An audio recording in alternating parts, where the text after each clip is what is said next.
우리는 예배에 관한 예배의 영광에 대하여 하나님의 말씀을 계속 살펴보고 있습니다. 지난주에 우리는 예배의 핵심이 성령 충만이다 라는 말씀을 함께 들었고요. 성령 충만은 받는 것이 아니라 우리가 그렇게 되는 것이다. 나뿐만 아니라 우리 모두에게 주실 것을 기대하고 기도하고 간절히 소망해야 된다. 그리고 성공한 사람에게 주시는 보상뿐만이 아니라 연약한 자에게, 실패하는 자에게 주시는 선물이 바로 성령 충만이다 라는 말씀을 함께 나누었습니다. 그리고 성령의 충만을 구하면서 기도했었는데요. 저는 아마 예담교회의 예배를 위해서 늘 이렇게 기도할 것 같습니다. 하나님, 예담교회의 예배에 언제나 성령님께서 충만히 임재해 주십시오. 성령의 임재가, 그리고 영광의 구름이, 쉐키나의 영광이 우리의 예배 가운데 언제나 있기를 소망합니다. 그렇게 기도하고 있습니다. 여기에 이 예배라는 단어는 공적인 예배뿐만이 아니라 여러분이 가정에서 드리는 예배, 그리고 여러분이 혼자 운전하면서 가실 때 드리는 그 개인적인 예배, 그 전부를 다 포함합니다. 여러분이 드리시는 모든 예배에 성령의 임재가 충만하시기를 다시 한번 예수님의 이름으로 축복합니다. 여러분이 성령님으로 충만한 예배를 드려보십시오. 자주 드려보시고 그리고 깊게 드려보시면 여러분의 인생에서 놀라운 일들이 생겨나는데요. 성령님으로 내가 가득 차고 그분의 인도를 하나씩 경험하다가 보면 내가 생각했던 길은 이 길인데 성령님께서 인도하시는 길은 이 길이라서 좀 어렵지만 손해보는 것 같지만 감정이 상하지만 그래도 성령님이 인도하시는 대로 이 길을 가보니까 유익하더라. 결국은 이것이 나에게 큰 도움이 되더라는 것을 계속 깨닫게 되면 여러분의 삶이 큰 실패 없이 주님 앞에서 하나님을 닮아가는, 예수님을 닮아가는 풍성한 삶이 될 줄로 믿습니다. 그래서 그걸 자꾸 경험해야 됩니다. 그래서 예배하는 사람들은 예배의 성공을, 신앙의 성공을 자주 경험해야 됩니다. 그게 계속 쌓여야 되는 것이죠. 그래서 더 사모하고 더 기도하고 여러분 모두가 그런 예배의 축복을 누리는 복된 성도들이 되시기를 예수님의 이름으로 축복합니다. 오늘은 예배의 영광 두 번째 시간인데요. 오늘 여러분이 읽으신 하나님의 말씀은 어떤 사람들의 질문으로 시작되죠. 어떤 분이 갑자기 이렇게 확 달려들듯이 예수님께 와서 질문했습니다. 공손하게 질문하지 않았습니다. 따지듯이 물었죠. 왜 당신들은 뭐 하지 않냐고요? 왜 당신들은 금식하지 않느냐? 여러분, 그 사람들이 물은 것은 왜 당신들은 밥을 굶지 않느냐 이것이 아니고, 금식은 단순히 밥 안 먹는 게 아니고 뭐죠? 기도죠. 그러니까 이분들의 질문은 왜 기도하지 않느냐. 그러니까 이분들의 질문은 예배에 관한 것입니다. 나는 금식하는데 너는 왜 하지 않느냐 이 말은 나는 지금 고생하면서 예배 드리고 기도하고 있는데 왜 당신들은 안 하느냐. 아마 이분들은, 이 질문하신 분은 예수님과 제자들이 참 많이 못마땅했던 것 같아요. 여러분, 이들이 예배에 대해 가지고 있는 생각은 어떤 것이었을까요? 이들이 주장하고 있는, 이들이 예수님과 예수님의 제자들에게 말하고 싶은 예배는 어떻게 드리라. 내 생각에는 예배는 이렇게 드리는 것인데, 이런 분들의 생각 이럴 것입니다. 아마 예배는 엄숙하게, 예배는 딱 시간에 맞춰서 정한 시간에 순서를 잘 지켜서 옛날부터 하던 대로 요란하지 않게 경건하게 드려야 한다. 어디선가 좀 들어보신 것 같죠? 여러분, 이분들의 말이 틀렸나요? 아닙니다. 이분들의 말이 구구절절이 다 맞는 말이에요. 예수님도 대답하시죠. 그래, 너희들의 질문이 정당하다. 틀리지 않았다. 좋은 것이다. 그러나 저를 한번 따라해 주시겠습니까? 더 중요한 것이 있다. 예배는 그냥 그렇게 순서에 맞춰서, 형식에 맞춰서, 시간에 맞춰서 드리기만 한다고 해서 되는 것이 아니다.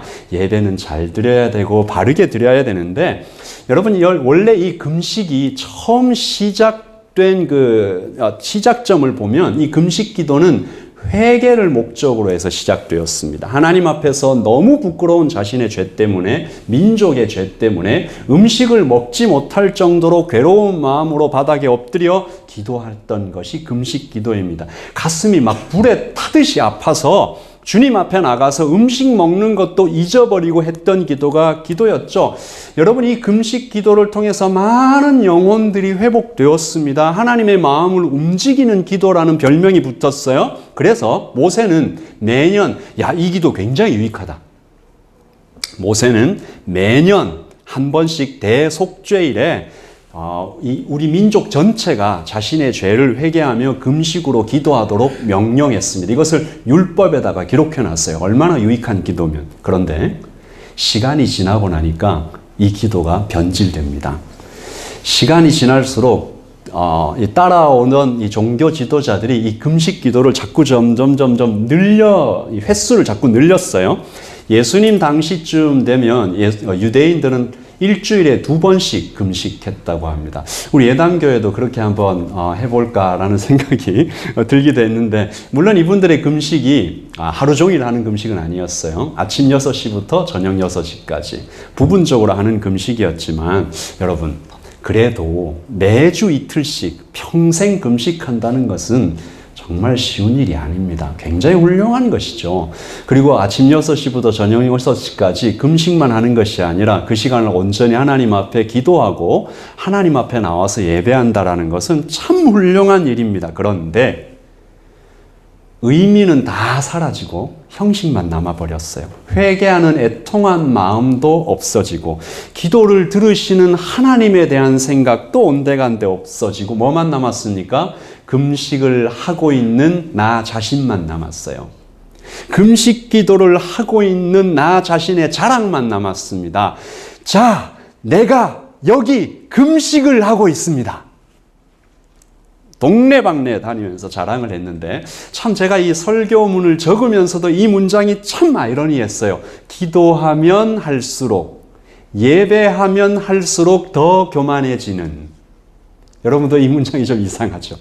기도하면 할수록, 예배 드리면 드릴수록 사람들이 점점 더 교만해져요. 이렇게 되면 예배는 그냥 노동이 됩니다. 짐이 됩니다. 고통이 됩니다. 여러분에게 한번 질문해 볼게요. 하나님께서 이렇게 일주일에 2번씩 종교적인 열심이 대단하죠. 이렇게 매주 이틀씩 하는 이 금식, 그 예배를 하나님께서 기쁘게 받으셨을까요? 하나님께서 그들의 예배를 기쁘게 받으셨을까요? 여러분, 성경에서 우리는 예배를 거절당한 사람들의 이야기를 들었습니다. 하나님께서 예배를 드리고 있는 사람들에게 말씀하시는데 그만해라, 시끄럽다, 역겹다. 이 제가 드리는 말씀이 아닙니다. 하나님께서 직접 하신 말씀이죠. 아모스 5장 21절 23절입니다. 제가 이 말씀 읽을 때마다 좀 떨립니다. 우리 같이 한번 읽어보죠. 시작. 나는 너희가 벌이는 절기 행사들이 싫다, 역겹다. 너희가 성회로 모여도 도무지 기쁘지 않다. 너희가 나에게 번제물이라 곡식 제물을 바친다 해도 내가 그 제물을 받지 않겠다. 너희가 화목제로 바치는 살찐 짐승도 거들떠보지 않겠다. 시끄러운 너의 노랫소리를 나의 앞에서 집어치워라. 너의 고문고 소리도 나는 듣지 않겠다. 꿈에라도 듣고 싶지 않은 하나님의 말씀입니다. 예담교회의 예배를 향하여 하나님께서 만에 하나 정말 상상하기도 싫은 그런 것이죠. 여러분, 우리가 평생 하나님 앞에 예배를 드리고 있는데 어느 날 하나님께서 우리에게 네가 드리는 그 예배가 시끄럽다, 그만해라, 역겹다. 정말 생각하기도 싫은. 그래서 오늘 예수님께 다가와서 예배는 이렇게 드려야 한다고 주장했던, 그런데 예수님께서 그들의 생각을 바꾸어 주셨던 그 예수님의 대답을 통해서 그러면 예배는 어떻게 드려야 하는 것입니까? 어떤 예배가 좋은 예배입니까? 이 질문에 하나님 말씀을 통해서 우리 좀 대답해 보려고 합니다. 주님께 기쁨이 되는 예배, 그리고 드리는 우리에게도 축복이 되는 예배를 여러분 모두가 경험하기를 바라는 그런 간절한 마음입니다. 우리 첫 번째입니다. 같이 한번 읽어보죠. 시작. 예배는 혼인집 잔치처럼, 예배는 결혼식처럼, 예배는 웨딩 세러모니 하는 것처럼, 웨딩 월십 서비스 하는 것처럼. 여러분 이 제목만 들어도 좀 감이 오시죠? 여러분 생각에 혼인집은, 결혼식 하는 집은 어떤 모습일까요? 물론 지금의 결혼식과 당시 예수님 시대의 결혼식은 좀 많이 다릅니다. 그때는 한 일주일도 했다고 그래요. 결혼식을 막 동네 잔치처럼. 그러나 우리는 여전히 상상할 수 있습니다. 혼인집은 어떤 곳인가요? 신나고 기쁜 곳, 감사하고 감격이 있는 곳. 신랑 신부만 있나요? 아닙니다. 손님들도 많이 오셨습니다. 여러분 제가 하는 말씀을 잘 들어보십시오. 이것이 예배와 어떻게 연결이 되는지 다시 한 말씀드립니다. 혼인집은 신나고 기쁜 곳입니다. 감사와 감격이 있습니다. 또 누가 있다고요? 손님들도 많이 왔습니다. 음식도 충분합니다. 마음이 넉넉해졌습니다. 그래서 함께 즐겁습니다. 어른도 즐거울 뿐만 아니라 아이들도 신이 나게 뛰어놉니다. 그렇다고 이 혼인집에, 이 결혼식에 격식이, 형식이 아주 없는 것은 아닙니다. 참석한 모든 사람들은 오늘의 이 혼인잔치가 얼마나 중요하고 얼마나 엄숙한 것인지 잘 알고 있습니다. 그래서 혼인잔치는 기쁘고 신난 곳이기도 하지만 그 안에 엄숙한 맹세도 있고 감격하는 눈물도 있는 그런 곳입니다. 예수님은 우리에게 너희의 예배가 이런 혼인집 잔치 같은 그런 곳이 되기를 원한다라고 오늘 말씀하십니다. 예수께서 같이 읽어보죠. 예수께서 그들에게 이르시되 혼인집 손님들이 신랑과 함께 있을 때 금식할 수 있느냐? 신랑과 함께 있을 동안에는 금식할 수 없느니라. 신랑 되신 예수님께서 지금 우리 이 예배에 함께 거하고 계십니다. 아멘. 그러므로 우리가 이 예배를 마치면서 나갈 때 우리 마음속에 드는 하나의 질문, 하나의 결론은 오늘 예배 참 즐거웠다, 오늘 예배 참 은혜로웠다라는 것이기보다는 하나님은, 이 예배의 주인공이신 예수님은 이 예배를 통해서 기쁘셨을까? 즐거우셨을까? 행복하셨을까? 영광이 되었나? 여러분, 그러므로 예배는 주인 되신 예수님께서 여기 신랑으로 계시는 참 즐겁고 기쁜 곳입니다. 지금 코로나19 때문에 우리가 예배 후에 음식을 나누지 못하는데 너무 안타깝습니다. 사실은 예배는 함께 나눌 음식이 있어야 합니다. 손님들이 있어야 됩니다. 누구죠? 새신자들이 있어야 됩니다. 이 예수님에 대해서 알고자 하는 그 어린 영혼들이 계속 함께 예배하는 곳이어야 합니다. 어른들도 아이들도 사랑을 나누는 곳이어야 하지요. 그렇다고 엉망진창 아무렇게나 드리는 것은 아닙니다. 순서와 형식과 진지함과 엄숙함이 있고 눈물도 있고 감사도 있고 구원의 감격으로 내 가슴이 뛰고, 예배는 바로 그런 곳이어야 합니다. 여기서 여러분에게 하나 질문을 좀 할게요. 그렇다면 우리가 머릿속에 그리는 그 혼인집 잔치가 예배로 비유할 수 있다면 우리는 그 혼인집 잔치에서 어떤 사람일까? 손님일까? 아니면 주례일까? 아니면 옆에서 노래하는 사람일까? 예배를, 그 혼인집을 준비한 어떤 서빙하는 사람일까? 여러분은 누구 같습니까? 예수님은 예배하는 사람들을 가르쳐 손님들이라고 말씀을 하셨어요. 원문에서는 신랑의 친구들이다 라고 되어 있습니다.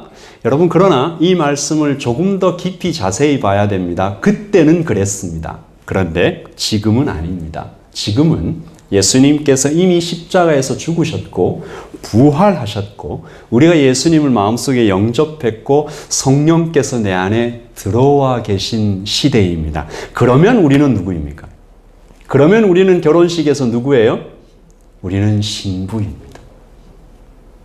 우리는 예수님의 신랑 되신 예수님의 신부입니다. 혼인잔치에서 손님들이 굉장히 즐겁죠. 신랑의 친구들도 너무 행복하죠. 그런데 신부의 즐거움에 비교할 수 있을까? 신부는 인생 최고의 기쁨과 감격을 누리고 있는 것입니다. 결혼한 지 얼마 안 되신 분들은 잘 기억나시죠? 우리 권사님 금방 기억나시죠? 신부가 그 결혼식에서 최고의 감격과 이 기쁨을 누리는 이유는 무엇입니까? 잘 스며든 화장 때문입니까? 아니면 마침내 성공한 다이어트 때문입니까? 허리에 딱 맞는 아름다운 드레스 때문입니까? 아닙니다. 신부의 즐거움은 신랑 때문입니다. 내가 사랑하는 그분. 신부된 교회의 오직 기쁨은 신랑 되신 예수 그리스도 때문입니다. 나를 사랑하셔서 나를 위해 죽으시고 나를 위해서 그 험한 길을 달려오셨고 나를 위해서는 내 어떤 것이라도 주겠다고 하시고 실제로 신랑 되신 예수님의 전체를 다 부어주신 아낌없이 주시는 신랑 예수님 때문에 우리의 예배에서 신부된 우리는 언제나 그 기쁨이 넘쳐 흐르는 것입니다. 그래서 오늘 이 말씀을 통해서 예수님은 우리에게 질문하고 계시는 것이죠. 예배하고 있는 예담교회 교인들이여, 나의 신부들이여, 나의 신부여, 너의 기쁨은 어디 있느냐? 예배하고 있는 너희의 기쁨은 어디 있느냐? 너희의 사랑은 어디 있느냐? 넉넉히 나눌 음식은 어디 있느냐? 오늘의 기쁨에 이 예배에 함께할 손님들은 어디 있느냐? 예담교회 오늘 감사하게도 이렇게 방문자가 계셔서 조금 우리가 좀 덜 죄송한데 예배에 함께할 아이들은 어디 있느냐? 어른들은 어디 있느냐? 이 나이가 많으신 어르신은 어디 있느냐? 이 전 세대. 그리고 엄숙한 맹세는 어디 있느냐? 감격은 어디 있느냐? 눈물은 어디 있느냐? 너의 예배는 혼인집 잔치로 드려지고 있느냐? 여러분 혹시 누군가가 이 말씀을 이렇게 드리면 질문을 할 수 있죠. 그러면 예배에 그 기쁨과 감격과 그런 어떤 눈물도 그런 기쁨의 눈물만 있습니까? 애통하는 마음은 어디 있습니까? 가슴을 찢는 그런 눈물은 어디에 있습니까? 오늘 예수님께서 말씀하시죠. 신부가 예배할 때 혼인집 잔치에 있을 때 신부가 슬픔에 빠지게 되는 경우가 한 경우가 오직 하나의 경우가 있는데 언제입니까? 신랑을 빼앗길 때. 오늘 2장 20절입니다. 같이 읽어보죠. 시작. 그러나 신랑을 빼앗길 날이 이르리니 그날에는 금식할 것이니라. 아멘. 신부뿐만 아니라 혼인잔치에 참여한 모든 사람들이 슬픔에 깊이 빠지는 때가 있는데 그때는 신랑을 빼앗겼을 때다. 제가 이 말씀을 묵상하면서 지금 우리의 경우로 비유하자면 신랑을 빼앗길 때는 한 3가지 정도로 우리가 생각해 볼 수 있을 것 같아요. 첫째, 십자가에 못 박히신 예수 그리스도를 우리가 묵상할 때, 나를 위해 죽으신 우리 주님을 생각할 때, 죄 없으신 주님께서 내 죄 때문에 피를 흘리신 것과 매 맞으신 것과 모욕과 조롱을 당하신 것을 생각할 때 우리는 그 은혜가 고마워서 또 내 죄가 너무 아프고 너무 죄송해서 웁니다. 이사야 53장 5절이죠. 그가 찔림은 우리의 허물 때문이요 그가 상함은 우리의 죄악 때문이라. 그가 징계를 받음으로 우리가 평화를 누리고 그가 채찍에 맞음으로 우리는 나음을 받았도다. 6절 같이 읽죠. 우리는 다 양 같아서 그릇 행하며 각기 제 길로 갔거늘 여호와께서는 우리 모두의 죄악을 그에게 담당시키셨도다. 아멘. 우리는 그때 웁니다. 또 언제입니까? 주님과의 관계가 끊어진 것 같을 때입니다. 물론 실제로 주님과의 관계가 끊어지지는 않죠. 그러나 내가 주님을 잊을 때가 있습니다. 내 마음대로 살 때가 있습니다.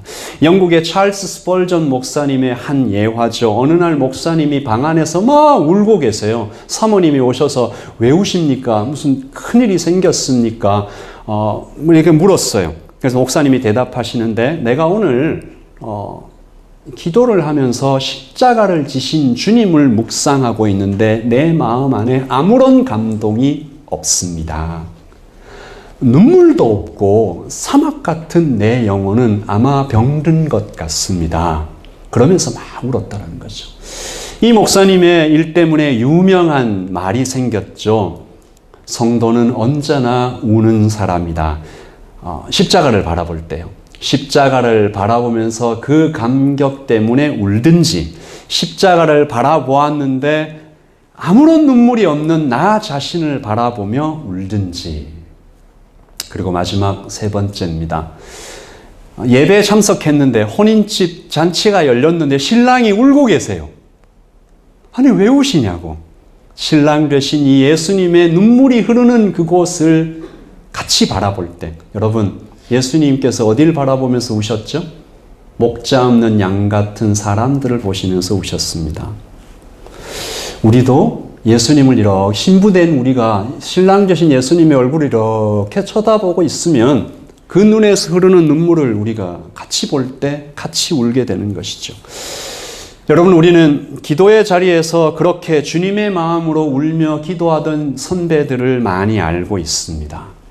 그래서 저도 이 자리에서 말씀을 전하면서 기도하고 소망하는 것이죠. 아마 여러분이 혹시 한 번쯤 보신 사진일 수 있는데 제가 사진을 준비를 못했습니다만 아기를 등에 업고 마룻바닥에 꿇어 앉아서 기도하고 있는 한 어머니의 사진 제가 늘 기억에 나는데요.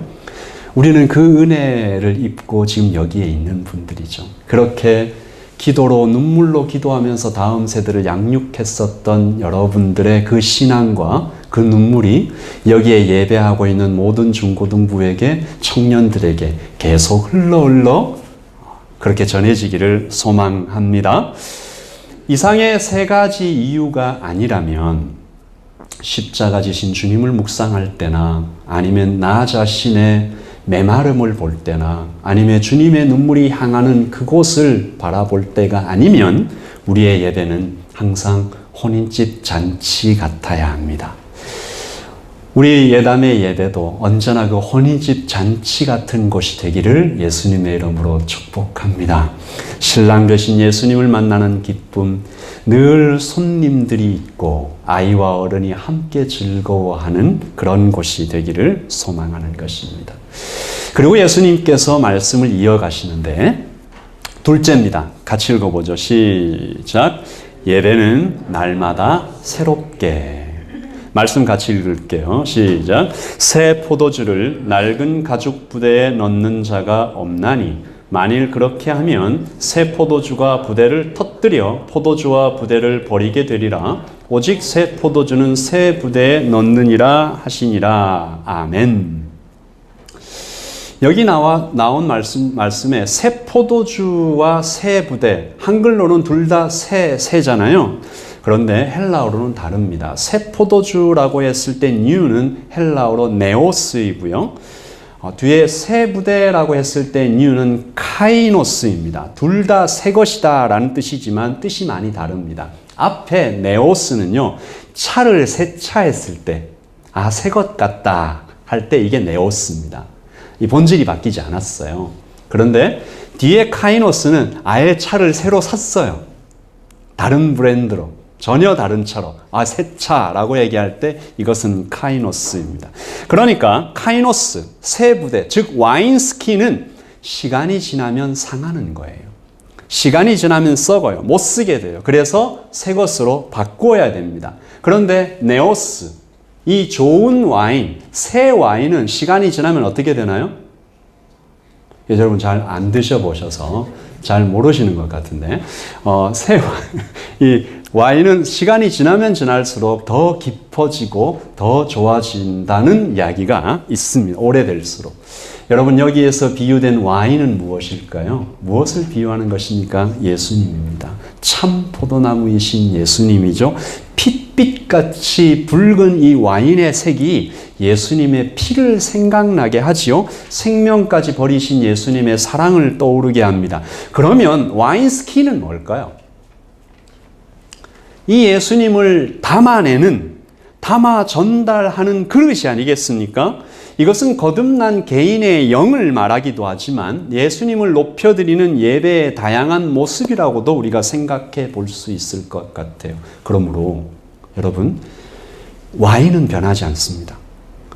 이 예수님의 네오스는 시간이 지날수록 오히려 더 깊어지고 더 아름다워지죠. 그러나 예수님을 담아내는 이 그릇, 이 모양은 시대가 변하고 문화가 변하고 사람의 생각이 변하고 가치가 변하면, 그리고 무엇보다 우리의 다음 세대가 엄청나게 빠른 속도로 변하고 있을 때 이 예수님을 담아내는 와인스킨도 변해야 된다라는 것입니다.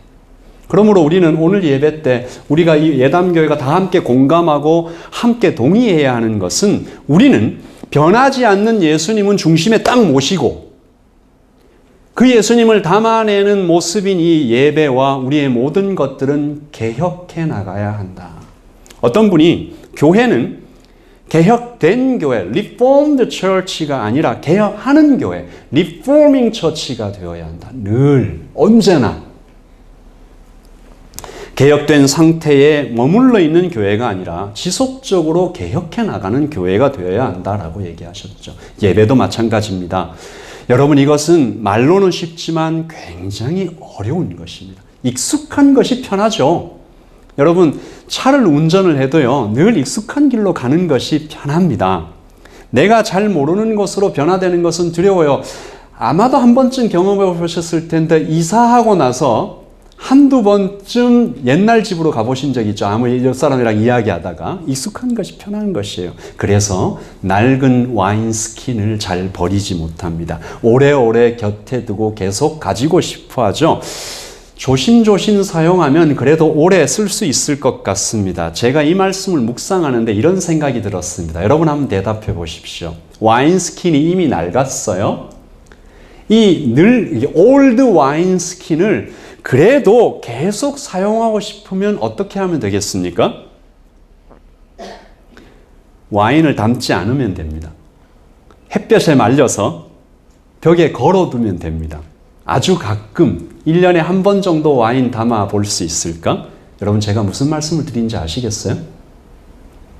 한 선교학자가 교회를 4가지로 구분했습니다. 첫 번째, 선교형 교회, 미셔너리 철치죠.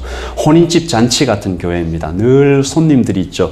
찾아오기도 하고 내가 찾아가기도 합니다. 초청장을 들고 손님을 초대하기 위하여 열심히 다니는 교회이고, 모든 성도들이 참으로 내 안에 계신 예수님을 전하며 살아가기 원하는 미셔너리 처치입니다. 둘째, 사역형 교회입니다. 이 미니스트리 처치인데요. 교회 안에 많은 사역이 있습니다. 좋은 거죠. 외부에도 사역이 있지만 교회 안에서도 사역이 있어서 이 교회는 언제나 이렇게 성경도 공부하고 여러 가지 사람들을 돕고 지역사회를 섬깁니다. 그리고 셋째, 메인터넌스 처치. 교회 자체를 유지하는 것이 가장 중요한 교회입니다. 이 교회의 재정과 사역과 섬김의 거의 대부분은 교회를 유지하고 운영하는 데 사용됩니다. 만약에 이 교회가 건물을 가지고 있다면 더욱 그렇습니다. 약간의 구제와 선교를 하기도 하지만 대부분의 이 맨파워와 또 리소스들은 교회 건물과 그 공동체 자체를 유지하는 데 사용되는 그런 교회입니다. 마지막으로 4번째, 뮤지엄 철치, 박물관 교회입니다. 역사책에 나오는 교회죠. 결혼식과 여러 행사로 사용됩니다. 살았다 하는 이름은 가졌으나 실제로는 죽은 교회죠. 관광 명소입니다. 지역 볼거리가 되어버렸어요. 언젠가 한 분께서 유럽에 다녀오신 감상을 얘기하실 때 첫 번째로 이 얘기를 하시더라고요. 웅장하고 화려한 교회들 들어가 봤는데 너무 슬펐다. 예수님의 생명 뉴 와인 다 사라져 버렸어요. 와인 스킨만 남았어요. 닦고 유럽과 북미의 교회가 바로 이런 모습이 아닐까. 여러분 한번 대답해 보십시오. 예담교회는 어떤 교회입니까? 예담교회는 이 네 개 중에 어떤 교회입니까? 제가 방금 크고 웅장한 유럽의 교회가 박물관 교회가 되었다고 말씀드렸지만 작은 교회도 박물관 교회 될 수 있습니다. 규모에 상관이 없습니다. 건물이 있든 없든 그 교회가 유지형 교회, 메인터넌스 처치가 될 수 있습니다. 오래된 와인스킨을 붙들고 변화되려고 하지 않으면 거기에 예수님의 생명은, 복음의 생명이 참 담기기가 어렵습니다. 어떤 교회라도 박물관처럼 죽어버릴 수 있습니다. 물론 좋은 전통은 살려가야 되죠. 그러나 이 시대에 맞게 플렉시블하게, 유연성 있게 적용되어야 합니다. 이 비유가 그렇게 나왔다고 합니다. 새 포도주는 그 안에 어떤 가스 같은 것을 품고 있어서 시간이 지나서 발효하면 이 부피가 늘어난다고 해요. 그래서 그 올드 와인스킨에다가 새 포도주를 담으면 이 올드 와인스킨은 이 유연성이 없잖아요. 그래서 이 새 포도주가 팽창하면 그냥 터져버린다라는 거죠. 이 비유였습니다. 그러므로 여러분, 우리의 예배가, 지금 예담의 교회의 예배가, 여러분 지금 이 시대, contemporary, 동시대, 여러분의 다음 세대가 살아가고 있는 지금 이 시대를 잘 담아내고 있는가? 다음 세대와 말의 생각을 우리가 잘 귀담아 듣고 우리는 잘 이렇게 플렉시블하게 늘어나고 있는가? 혹시 피 흘리신 예수 그리스도의 십자가의 복음이 너무 낡은 와인스킨을 입고 다 가려져 버린 것은 아닌가? 제가 이렇게 말씀드린다고 해서 내일부터 다 모든 것을 다 바꾸자, 이전의 것은 다 나쁘다, 이런 얘기 절대 아닙니다. 지키고 가르쳐야 할 좋은 전통이 있죠. 그러나 우리의 목적, 잃어버린 한 영혼을 섬기기 위해서, 다음 세대를 살려가기 위해서 우리가 바꾸어야 하는 그 무엇이 있다면, 우리는 과감하게 필요한 변화가 있다면 익숙하지 않아도 새로운 변화에 우리를 내어드릴 수 있는, 이것은 교회 예배의 모든 형식에 다 적용될 수 있을 것 같습니다. 노래도, 예배의 폼도, 새로운 노래, 또한 새로운 형식, 또 어떤 여러 가지 예수님을 중심에 모시고 마음을 새롭게 하고 우리의 예배를 끊임없이 개혁해 나가는 예담교회. 저는 이 교회가 이 땅에 세워진 이유가 바로 하나님께서 예담교회를 오클랜드의 마이랑이 베이에 세우신 이유는 이 모든 세대를 위하여, 이 지역을 위하여, 이 젊은이만을 위한 교회도 아니요, 기성세대만을 위한 교회도 아니요, 더 나아가서는 어쩌면 저희가 지키고 또한 애를 쓰겠습니다마는 저희의 다음 세대와 그 다음 세대, 제가 은퇴하고 또 그 다음 목사님이 오실 때쯤 되면 이 안에도 언어도 좀 이렇게 섞여 있지 않을까, 그런 생각도 좀 해봅니다.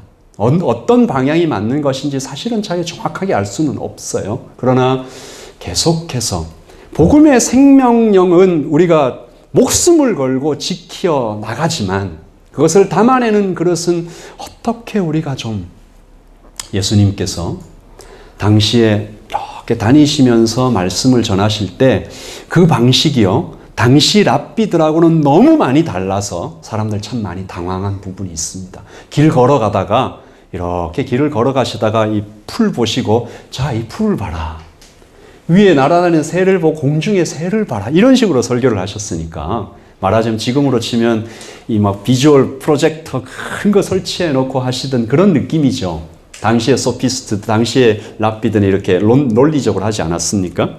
예수님도 개혁해 나가셨다라는 것이죠.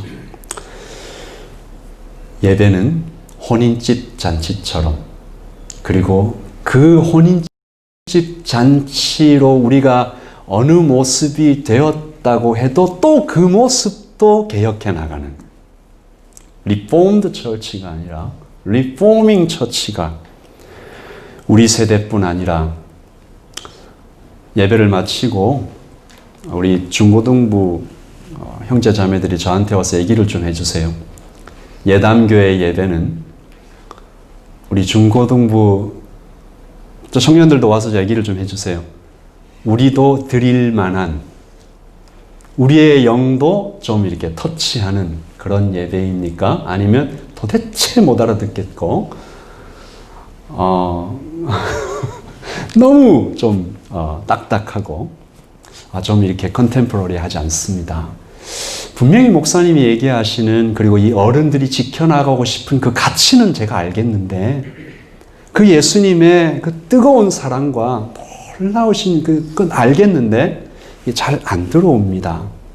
우리 중고등부 아이들과 청년들은 저한테 얘기를 좀 해주시고, 우리는 그 얘기를 듣고 우리 세대뿐만 아니라 다음 세대도 교회가 비어가는 것이 아니라 예수님의 생명으로 계속해서 채워지기를, 우리의 예배가 모든 세대를 다 아울러서 혼인집 잔치가 되고 기쁜 축제가 되어가기를 바라는 간절한 마음으로 여러분과 함께 말씀을 나누었습니다. 여러분, 이 장으로 같이 기도하십시다. 두 가지 제목으로 좀 기도하십시다. 하나님, 우리의 예배가 혼인집 잔치처럼 드려지게 해 주십시오. 감격이 있고 감사가 있고 손님들이 있고, 그러나 격식이 있고 아이들도 있고 어른들도 있고, 신랑 되신 예수님을 신부된 우리가 간절한 사랑으로 쳐다보는 그런 예배, 그리고 그 예배가 계속해서 개혁되어 나가는 새 부대, 뉴 와인 스킨으로 계속 리포밍 되어가는 그런 교회가 되어서 우리의 자녀들이, 또 그 다음 자녀들도 예수님의 생명을 잘 담아낼 수 있도록, 이렇게 흘러보낼 수 있도록 주님, 우리 교회를 그렇게 사용해 달라고 우리 같이 한번 기도하겠습니다. 기도하십시다.